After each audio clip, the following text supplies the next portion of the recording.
Hello મિત્રો, આજે આપણે અહીંયા બનાવવાના છીએ મેથીના ઢેબરા. તો આ ઢેબરાને આપણે બાજરીના લોટમાંથી બનાવવાના છીએ અને સ્વાદમાં ખૂબ જ સરસ અને શિયાળાની ઋતુમાં બધાને ખાવા ગમે તેવા આ ઢેબરાની રેસીપી જોવા માટે મારા વિડીયોને એન્ડ સુધી જોતા રહો. હેલો મિત્રો, હું છું ભાવિશા અને તમે જોઈ રહ્યા છો ભાઉસ કિચન. તો આજે આપણે અહીંયા બનાવીશું મેથીના ઢેબરા.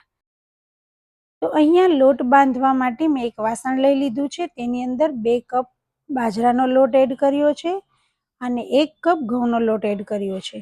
ઘઉંનો લોટ એડ કરવાથી વણતી વખતે સરળતાથી વણાઈ જાય છે અને સરસ ઢેબરા ફાટતા નથી. 1/4 કપ ચણાનો લોટ એડ કર્યો છે, જેના લીધે આપણા ઢેબરા સરસ પોચા રહેશે અને ખાવામાં સ્વાદ સરસ લાગશે. હવે ત્રણેય લોટને આપણે બરાબર હાથેથી મિક્સ કરી લેશું અને પછી તેની અંદર આપણે મસાલો એડ કરીશું.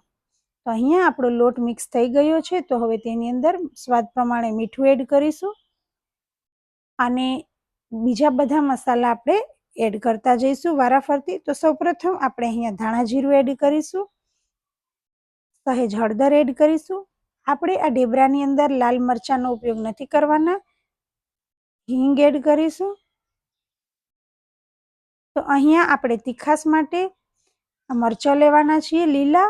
તો તીખાસ સાથે આપણે ગરપણનો પણ ઉપયોગ કરીશું. તેના માટે મેં અહીંયા સાકરનો ઉપયોગ કર્યો છે. તો 3 ચમચી જેટલો સાકરનો પાવડર એડ કરીશું.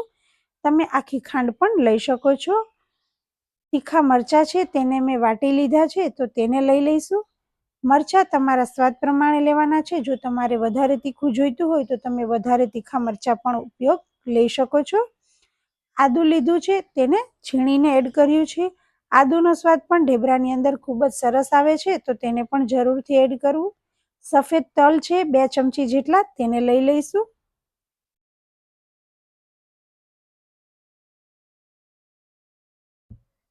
મેં અહીંયા લીલી મેથી અને ધાણા બંનેને ધોઈ અને કોરા કરી લીધા હતા, તો આપણે તેને એડ કરી દઈશું.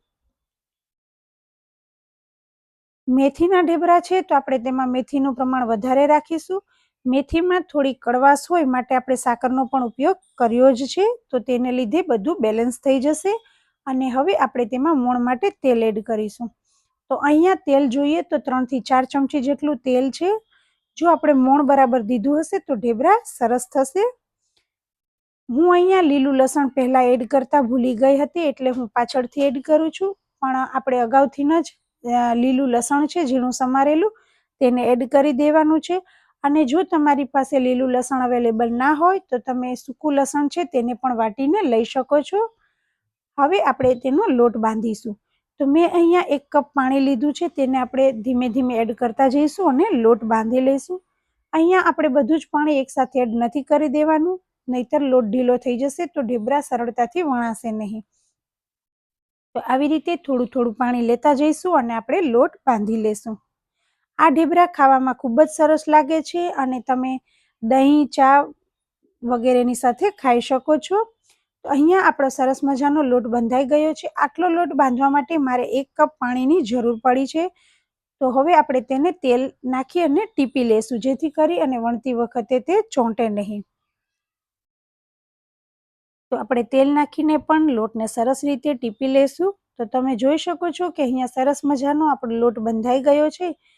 તો આ લોટમાંથી આપણે મેથીના ઢેબરા બનાવીશું. ખાવામાં ખૂબ જ સરસ લાગે છે. જો તમે પણ ક્યારે મેથીના ઢેબરા ના બનાવ્યા હોય અથવા તો તમે જો બનાવતા હોય તો તમે કેવી રીતે બનાવો છો તે મને કોમેન્ટ કરીને બતાવજો. તો એના આપણે એક સરખા લુવા બનાવી લેશું અને પછી તેને વણી લેશું.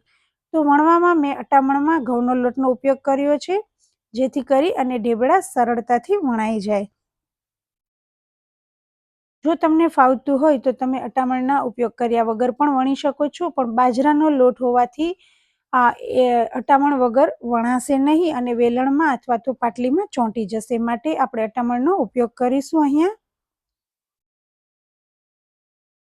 આવી જ રીતે એક સરખી સાઈઝના આપણે બધા જ ઢેબરા બનાવી લેશું. તો તમે જોઈ શકો છો કે અહીંયા જાડા પણ નહીં અને પાતળા પણ નહીં, એવા આપણા ઢેબરા તૈયાર થઈ ગયા છે. હવે આપણે તેને શેકી લેશું. તો મેં અહીંયા ઢેબરા શેકવા માટે લોખંડની તવીનો ઉપયોગ કર્યો છે. તમે નોનસ્ટિક ઉપર પણ શેકી શકો છો. તો આપણે ઢેબરું એક બાજુ શેકાઈ જાય એટલે તેને ફેરવી લઈશું અને તેની ઉપર તેલ લગાવી લઈશું. તમે અહીંયા તેલની જગ્યાએ ઘીનો ઉપયોગ પણ કરી શકો છો, તેનાથી પણ ઢેબરા ખૂબ જ સ્વાદિષ્ટ લાગે છે. તો આપણે આવી જ રીતે બંને બાજુ તેલ લગાવી અને તેને શેકી લેશું. તો બનાવવામાં ખૂબ જ સરળ અને ખાવામાં ખૂબ જ સ્વાદિષ્ટ એવા મેથીના ઢેબરા નાનાથી લઈને મોટા સુધી બધાને ભાવતા જ હોય છે. તો તમે પણ શિયાળામાં મળતી મેથીનો ઉપયોગ કરી અને સરસ મજાના બાજરીના લોટના ઢેબરા ઘરે બનાવજો. અને તમે મને કોમેન્ટ કરીને જણાવજો કે તમને ઢેબરાની રેસીપી કેવી લાગી. તો મેં આ ઢેબરાને અહીંયા હાથેથી વાટીને બનાવેલી લસણની લીલી ચટણી સાથે સર્વ કર્યા છે. તો અહીંયા એકદમ સોફ્ટ, જોતા જ ઢેબરા ખાવાનું મન થઈ જાય તેવા તૈયાર થયા છે. તો જો તમને પણ મારી આ રેસીપી જોઈને ખાવાનું મન થઈ ગયું હોય તો તમે પણ એક વખત ચોક્કસથી આ ઢેબરાની રેસીપી ટ્રાય કરજો અને મને જણાવજો કેવા બન્યા. તો જો મારી રેસીપી ગમી હોય તો લાઈક, શેર એન્ડ સબસ્ક્રાઈબ કરજો. Thank you.